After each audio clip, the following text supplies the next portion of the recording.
I'm Matt Braunger. This might help. I am not a doctor. This might help. I'm not a professional. Let's have fun. This honestly is a good time. Honestly, I got no idea what I'm doing. What's going on? Who are you? I'm Matt Braunger. This might help. The podcast. Hey, welcome to This Might Help with Matt Braunger, the advice podcast that doesn't know why it's giving advice.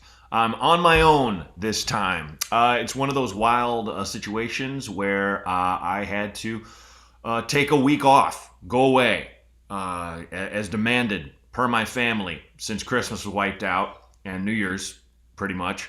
A lot of the holiday, we decided to take a trip, and I realized, oh no, I'll be at the whim of the hotel Wi-Fi, which, as we longtime listeners know, is hit or miss.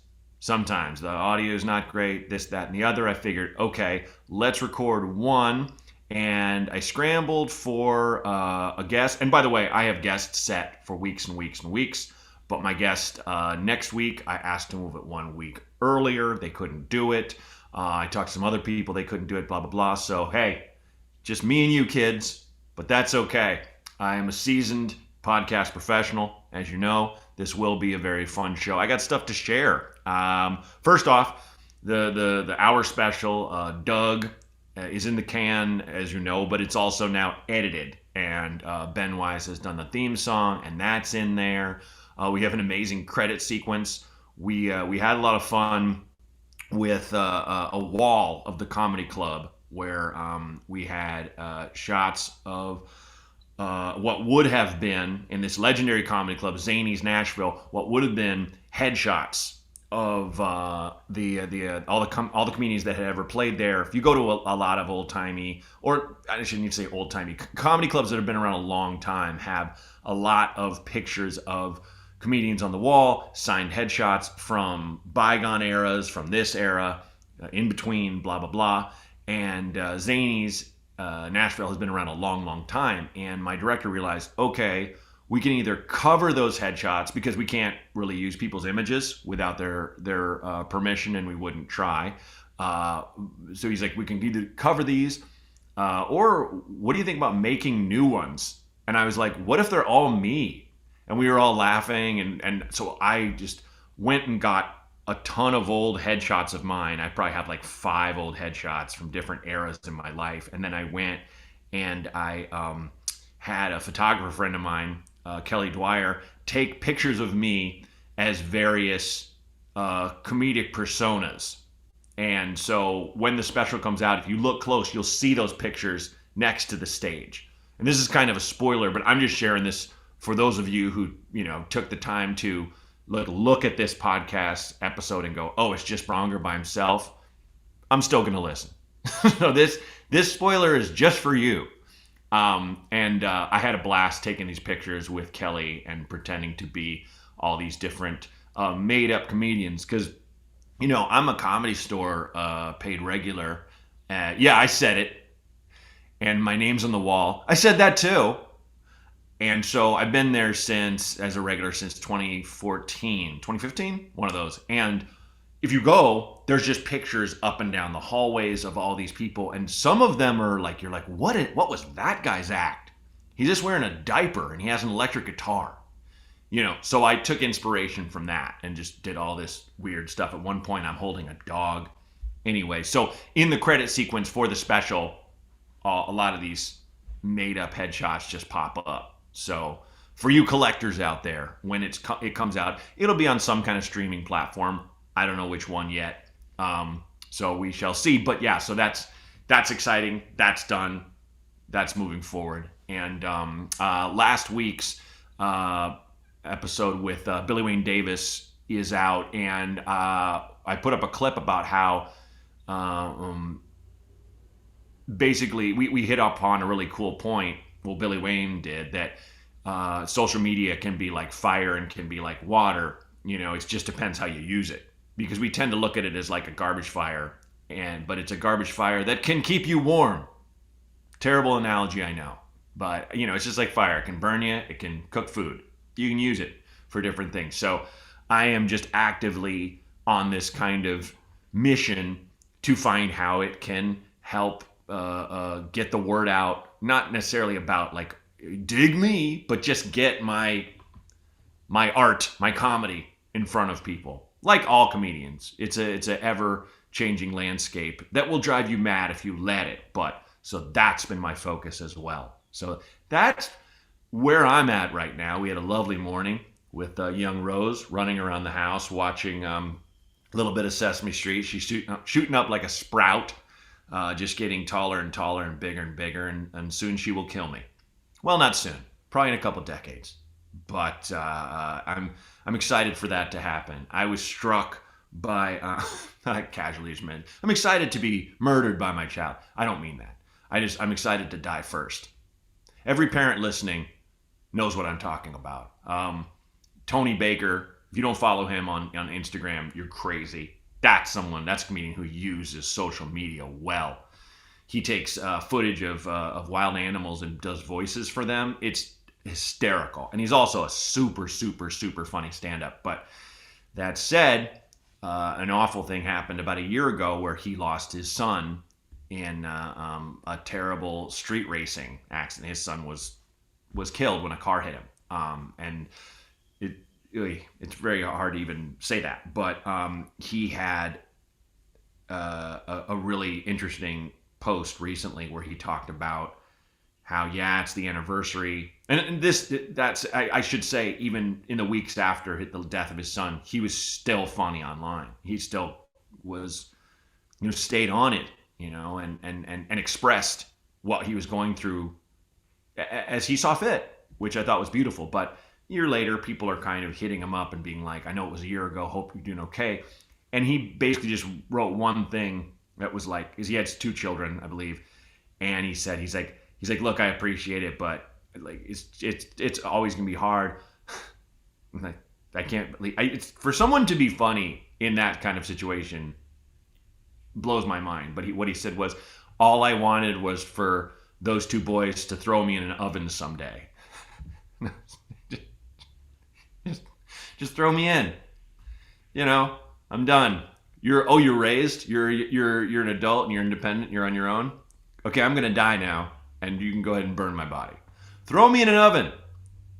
Tony Baker, like, how are you that funny in that kind of situation? Caleb Huron, who was on the podcast, if you remember, when the gardeners were outside the house using a leaf blower against the windows and chasing me from room to room. The Mighties, the longtime listeners, you remember that episode. Looking back, it was very funny. At the time, I wanted to, kick a window out and scream at them. And it's not their fault. They just came by then. And I don't know. I guess I should have known. They had a hankering for Tuesday. We didn't have a set day. It was kind of like, it doesn't matter. But when you're doing a podcast, you have to tell people, and that's on me. But so his father recently passed away. Caleb's father passed away. And he wrote a very, very touching thing about how his father and him never really connected. And how it's hard, but kind of it is what it is.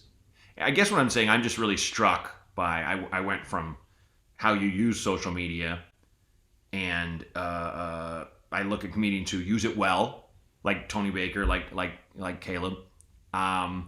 They're like experts at it, and I like following people like that to learn. My wife is always on me because I tend to want to know things right away. And I think if I don't understand a thing, it's no use. Even though I really haven't given it the proper time. I mean, it's I'm surprised she hasn't had a framed thing put up on her wall that just says, did you Google it? Did you look up maybe how? And I was like, there won't be a thing on how to edit a TikTok. Of course there is.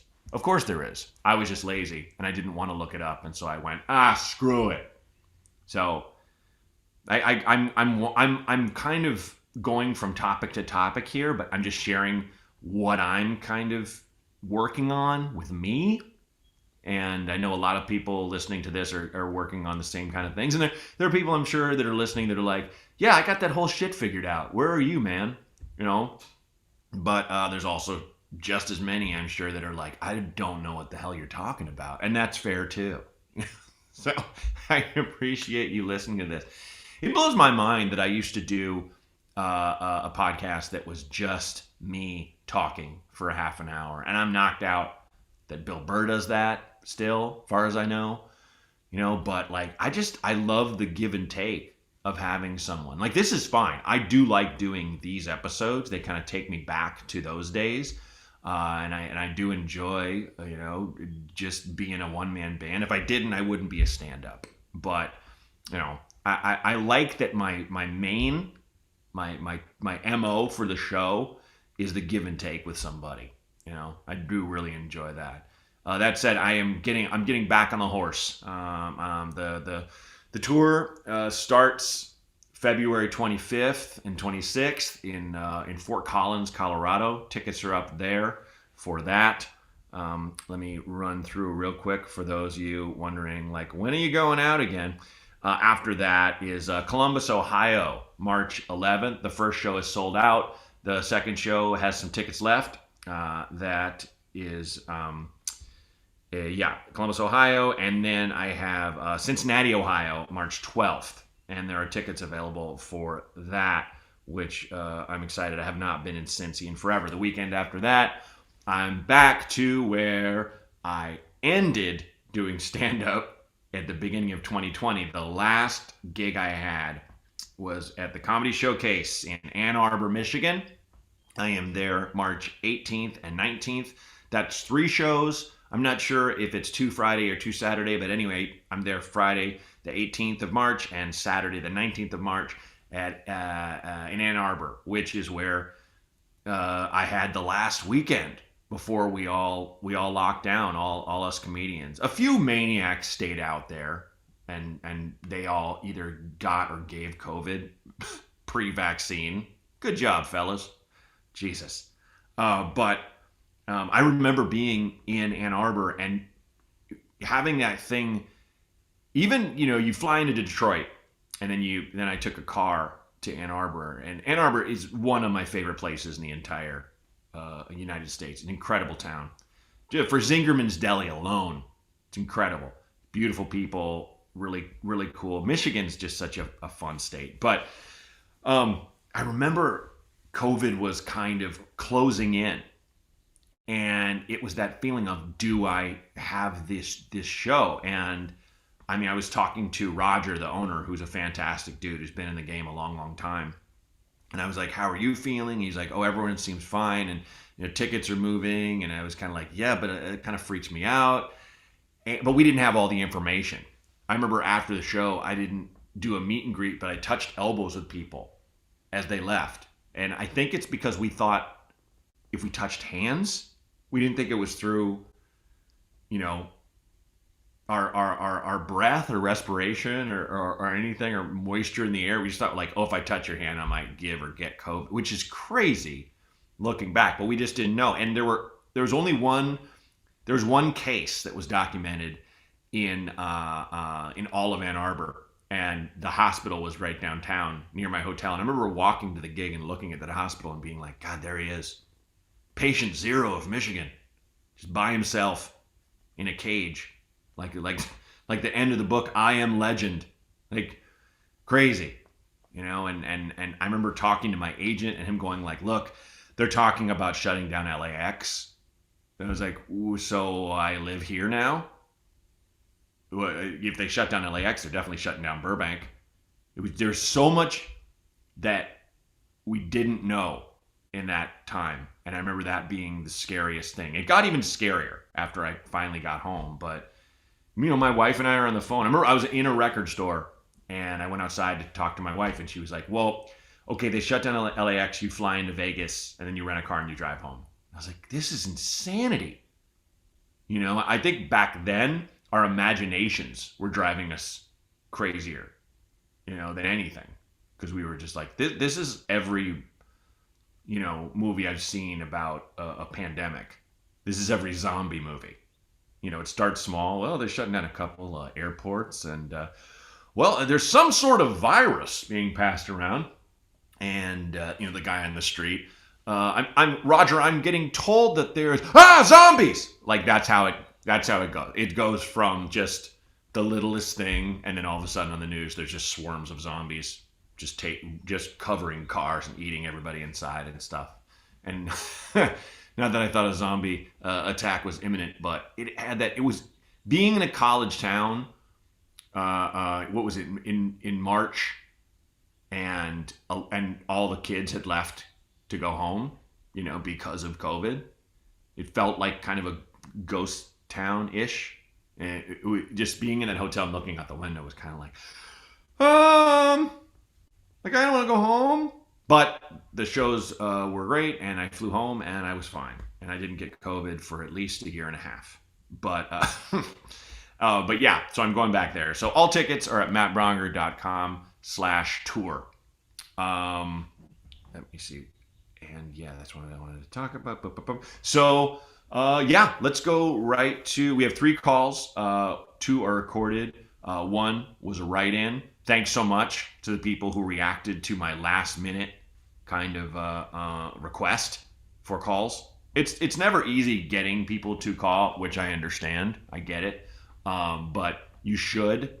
We really love getting calls from you guys and using them as fodder to kind of keep the act moving, so to speak. But like I said, this was kind of a last minute thing for the sake of my family trip. I had so much stuff I was kind of juggling. I'm also taking a couple projects out to pitch pretty soon. I'm trying to do gigs at night to get ready to build this new hour this year. Work toward that. So there are times where I'm just like, oh, well, we have a guest next week, right? No, because that's when you're out of town. I am? Oh, fuck. That's next week. Well, shit in my mouth. We all have times like that where something creeped up on you, and this creeped up on me. So anyway, I adore you. Thank you so much for calling in and giving us these calls. So anyway, without further ado, let's roll the first call. Hey, Matt. I appreciate you doing this. I'm a stand-up comedian. I've been doing it about 10 years this Valentine's Day. It's also the anniversary of my father's suicide, and that's why I started on Valentine's Day to try to make it a positive thing. Little did I know that comedy was going to become a nightmare in my life, but it also is the love of my life, and I am addicted to it, and I've made great progress in it.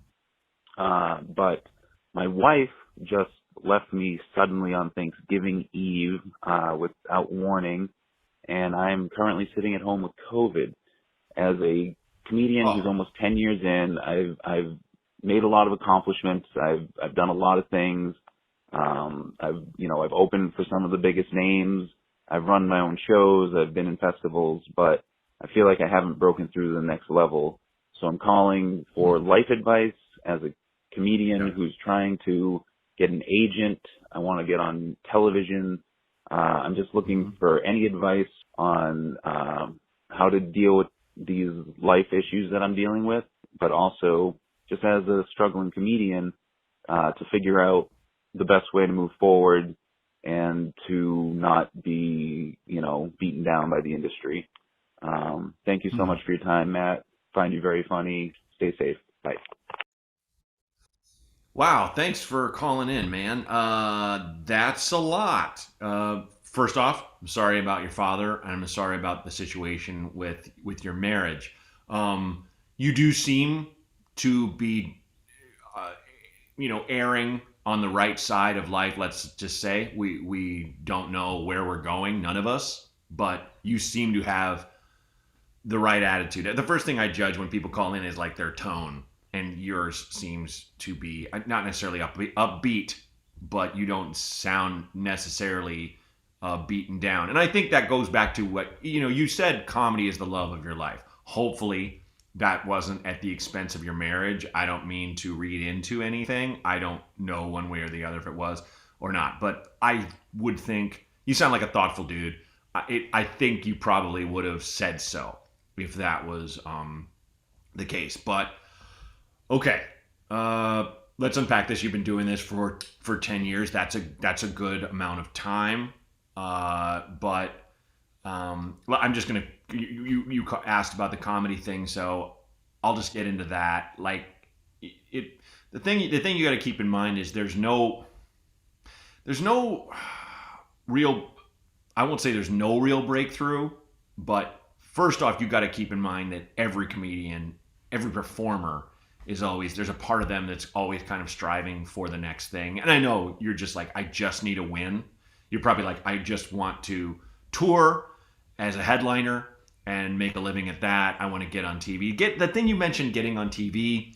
That doesn't really help as much these days. Like late night sets, that's good for a credit. Definitely good for a credit, especially for working clubs. You should definitely be submitting tapes if you can, or just put good sets of yours online with a readable caption. I would hire someone to shoot you first off.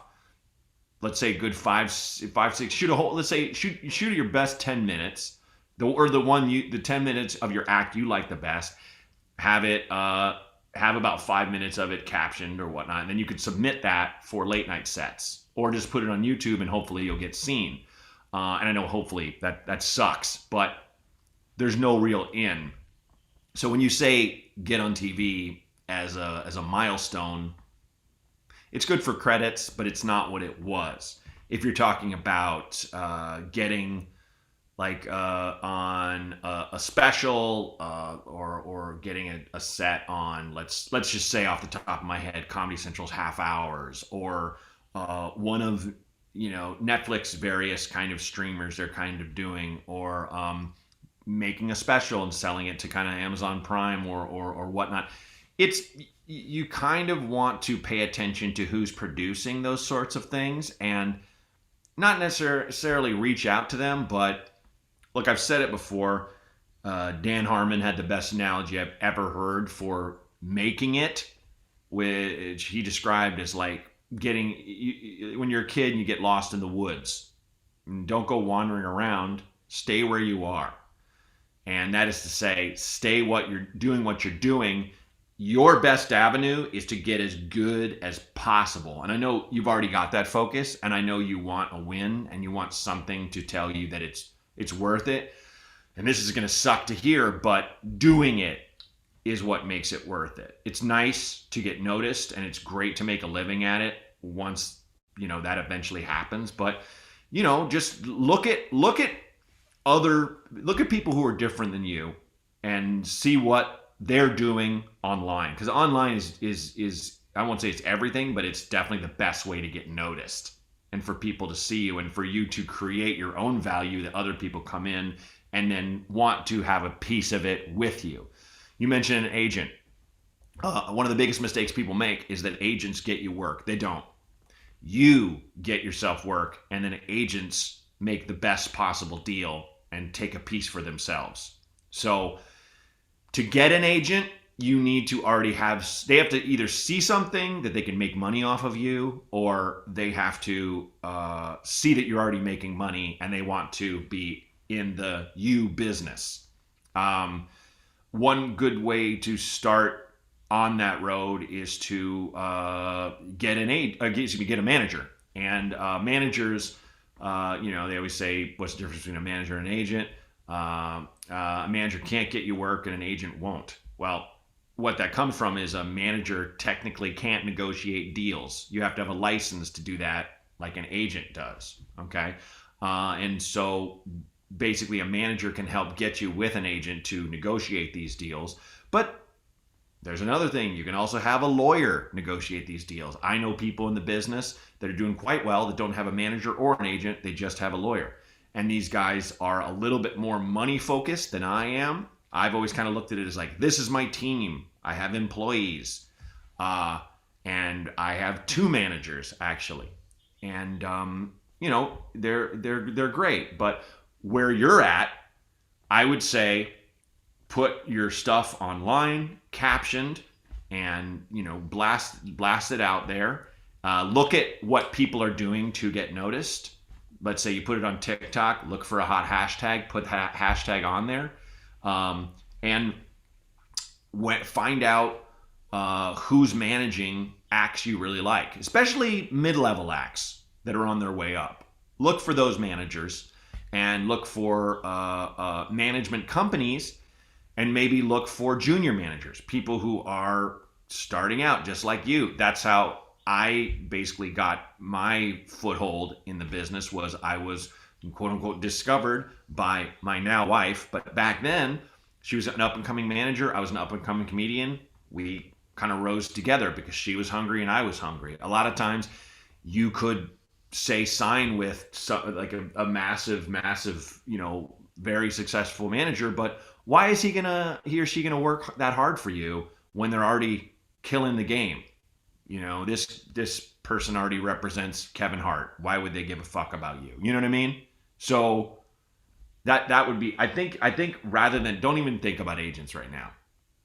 I feel like they'll find you. I would focus more on putting your stuff online and looking for a manager. That's my best advice. But that said, I'm very sorry you've gone through all the stuff you've gone through. And stand up is probably not enough, but I personally, especially now with COVID, I had maybe like 3 years ago just started to be one of those guys who was consistently selling. Like, I was always selling well in clubs, but I was selling well in music venues, which was a huge step for me, where I was like, wow, people are seeking me out. I'm on a platform called Bands in Town, and I have I think 25,000 people that are on there that they get notified if I'm coming to their area, which is a lot of people for what I was previously dealing with and stuff. And I was like, wow, this is actually building. And then COVID hit. And so now everyone's scrambling, including myself. And people are either going, yeah, I want to see you, but, Tom Segura's coming to the big theater, so I'm saving money for that, which I totally get. Or they're like, I don't want to go to anything live. I am scarred. So some of my upcoming dates are selling really well. Other ones, really, really poorly. It's just up and down, up and down, up and down. So not that you want to be comparing yourself to other people to be happy, but look, if it helps, everyone's kind of scrambling right now, with the exception of offhand 3 or 4 people I know that, side note, fly private jets to their gigs. Like, they have this built-in support system for their careers and for their shows. And that's rare air, okay? I am not Joe Coy. I am not selling out a stadium 2 nights in a row. And does that make me sad? No. I just kind of know what I have to work on, and I know I have to keep my mental health in check and not. I recently used to follow a lot of people who did impressive shit on social media to get people to come to their shows, and they knew how to push buttons to get you to look at their online content beyond anyone else's. But a lot of their stuff was like, I disagreed with their viewpoints, blah, blah, blah. It was, they were kind of just so clickbaity. And I unfollowed a few people recently, and I'm better off for it, because they're not bouncing around in my head with me going, why can't I do that? Wait, but I'm not that kind of comedian, blah, blah, blah, blah, blah, blah, blah. So anyway, I hope I'm making sense. What I'm saying is just keep your mental health strong, your emotional health strong. Keep perspective. Holy shit. I can't tell you how important keeping perspective is in this life, and especially this business, because it is like a garbage fire so often. And it is awful. It's awful and unforgiving. But do you let it get you down? Sure. How can you not? I do. But if I look at things from the right perspective, I can go, okay, what can I do today? What progress can I make? So I would just take it day by day, put your stuff online, Try to find out who's managing people that you like, and you can typically, those people have no problem getting emails.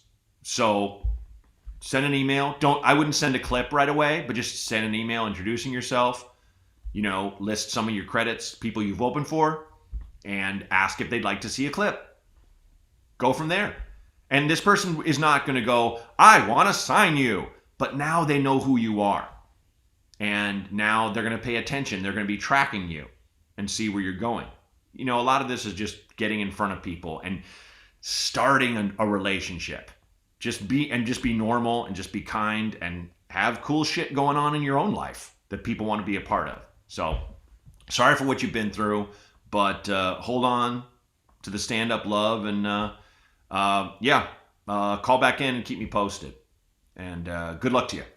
So, alrighty, let's do call number 2. Hello, Matt. It's nice to not really speak to you, but kind of secondhand. I'm 16 years old, almost 17. I cared about stand-up comedy for a very long time. Wanted to be a comedian for, I guess, the majority of my life at this point. And lately my focus has shifted into actually hosting comedy. I think that's something I'd want to do someday. So I was wondering if the two of you had any, advice or recommendations or just ideas that you thought, being people who have been to different types of comedy clubs and comedy venues. What are some things that you look for? What are some things you think are missing most of the time? What are some things you'd like to see from the venue? In terms of booking or catering, hosting, emceeing, whatever. Just, I'm really, ignorant to that world. So Sure. From the mouths of two comedians, I want to know, what are you looking for? What do you need? All right. Thank you. And goodbye. I'm going to go listen to your podcast now. Hello, Matt. Hey, thanks. Thank you so much. Sorry, there aren't two of us. It's just me. You probably called in for a specific comic, or just called in assuming I would have someone, and 9 times out of 10 I will, or 99 times out of 100 or something, actually. 49 times out of 50? I'll check the math. But listen, first off, you're doing better at everything than me in a big way, because you asked all the questions about, all right, what's missing? You got into catering, got into food. I mean, you just were just like, look, I'm just ignorant. And that's something that I am, but have a hard time saying, as I mentioned earlier in the podcast. And my wife was like, well, did you Google it? Did you look it up? Did you do your due diligence? And I just want to just know, without doing the research. I love that you're just curious about all the aspects of it. Wow. First off, you said you were like, I'm getting more into hosting. I mean, that's still stand-up. You just host a show, and that's the first job you'll get. When someone sees you doing some good sets, or you're hanging out and people are like, oh, you're funny. Do you want to host the show tonight? Or do you want to host so-and-so's coming to town? He or she already has a feature comedian. Would you like to host for the show? Because I'll break it down for you. Your comedy club, your headliner does 45 minutes to an hour and change. Your feature act does 20 minutes to 30 minutes. And the person that takes what we call the bullet, the first person on stage, they're the host. They're the MC, the master of ceremonies, and they'll do between, let's say, anywhere from 7 to 15 minutes, typically. So, and it's your job to say, hey, hi, how are you guys? Hosting is probably the hardest, because no one expects much of you, which can go in your favor. But at the same time, no one expects much of you, and that can be bad if people are just like, when is the funny person coming on? Before you even open your mouth. They're just like, oh, here's the host. Man, it's time to use the bathroom, or let's order some mozzarella sticks from the server, kind of thing. But there's no stakes. So you can go out there and try your best stuff, or, noodle around, long as it's funny, kind of thing. You're also going to have to be making announcements, which is annoying.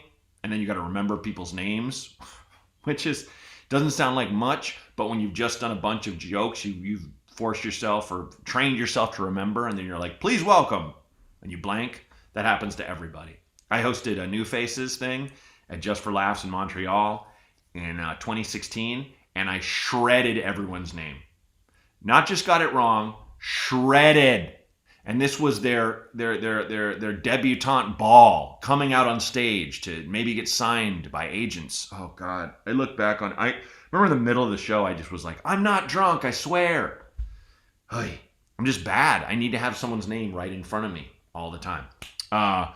So it's not that easy, but it gave me a thought.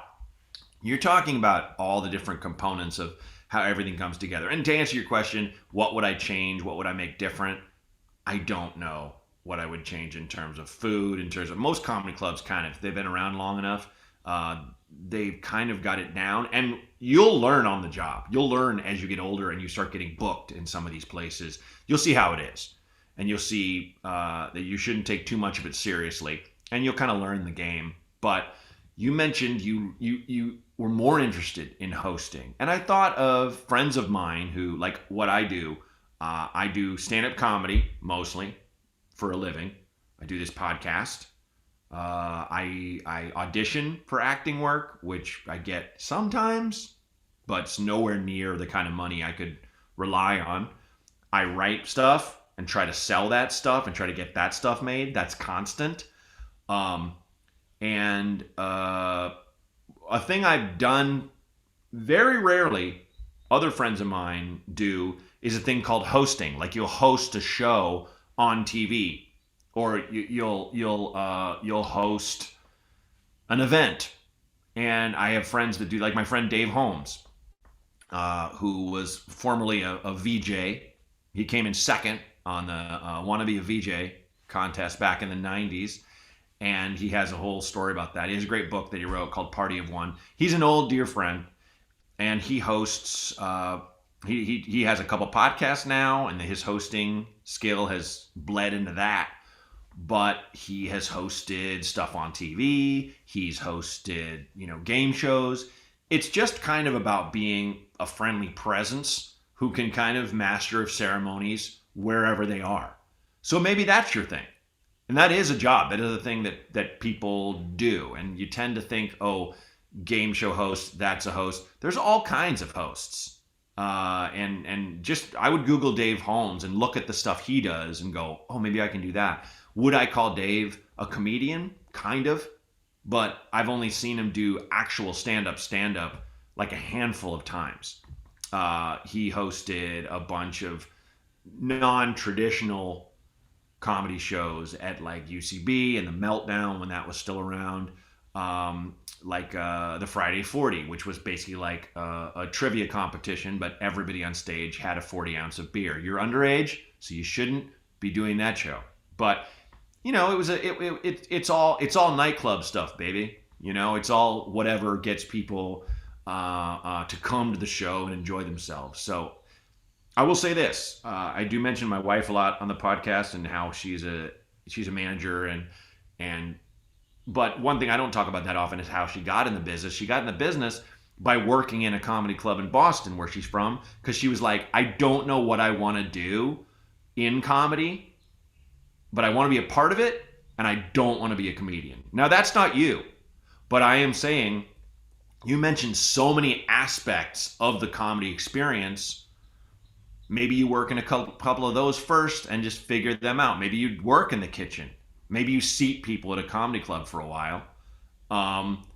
Not as a method of, oh, this is how I get on stage.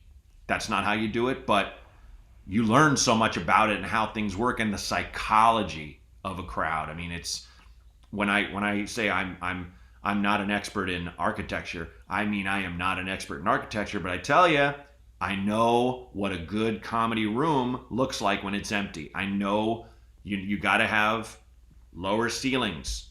It's good to have the room somehow focus on, obviously just one side, so there's a comedian there. But if that side can be a little smaller than the rest of the room, like you can put some curtains up in the edges, that's how you get people to go, oh, that's the tip of the arrow. That's where I look. You learn stuff like that working in these clubs. So look, you have so much time and you obviously have a curious mind. So I say to you what my wife says to me, do the research. Just poke around, make it fun, stay curious. One hard and fast rule of life that I've learned is you can never stop learning. Never ever stop. And god damn it, I wish we could. Wish it was just like, I'm done. Like Neo in the Matrix. I know Kung Fu. I wish I could be like, I know comedy and social media. I'm done. Or even, I know exercise. Done exercising. So thank you so much for calling in. That was a fantastic question, and I hope that helps. And again, follow up. Nobody follows up. We haven't had a lot of people call back in. God, I really, really want that woman who described herself as catnip to husbands to call back in and explain. Just, I'm not saying you're a liar, miss. I believe you. I bet these dudes are thirsty as fuck when you move in. But I just want a couple stories. I want a couple husbands who thought they were slick when their wives were out of town. I think people want the juicy bits, and that, God, I just, I've had Laura Lee Abbey write me and go, did the woman call back? And I'm like, no, I wish. Anyway, so look, if you called in before and we gave you advice, call in again, even if you were like, you're trash. This advice was crap. Okay? So at least that'll be funny. And I want to hear from you. Okay, so last question is, this is a simple one. What are your thoughts on flavored coffee? I think I'm a fan, but only on mostly the weekends. I know my wife and I will be like, let's try that new coffee place. And it's like, what, we have a rosemary lavender latte. And you're like, oh, all right. Cool. I don't like places that are like, all our coffee is loaded with candy. I don't like it. Just a hint of flavor. I had an iced coffee this morning and just put a little bit of almond milk in it. That's usually what I do. And I made an Americano for my wife and a little bit of steamed almond milk in hers. We rarely add flavoring. I love sugar. I probably will have some during the day. I'll have a little candy or something like that, so I want to save it, Speaking of, I had jelly on toast this morning, so I've already had my candy. God damn it. Sugar just sneaks up on you like a snake in the grass. But mostly my thoughts on flavored coffee are, if you're going someplace where they already have really good coffee done by a really good roaster and they have flavor ideas, great. But for the most part, I'll just save it for the weekend, and I'll get like some kind of frozen. I do love getting like some frozen trash from Starbucks, or like whatever holiday diabetic garbage they have for the season. I'm full on that shit, man. I will, all of it. Pumpkin spice, peppermint, snowstorm, in a fresh warmed heart attack basket from Starbucks. I love that stuff. It's not every day. I had a friend of mine. I might have mentioned this on the show, but he used to get his coffee from Baskin Robbins every morning. I was like, "What are you doing? That's a milkshake." Yeah, but there's coffee in it. Coffee doesn't make it healthy.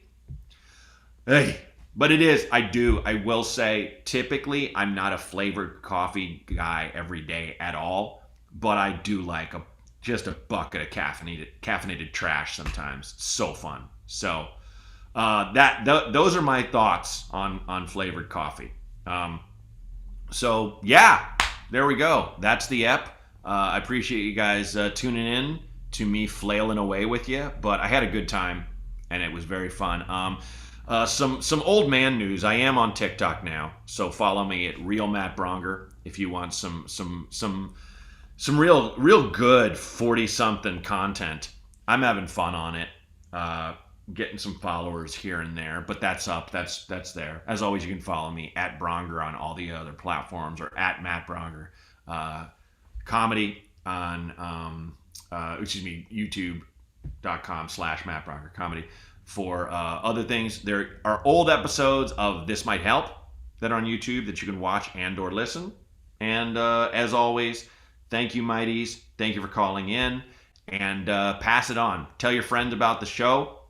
If you have a problem, you have a beef, you have something you want to share, don't think, just call 323-763-0228. Again, that's 323-763-0228.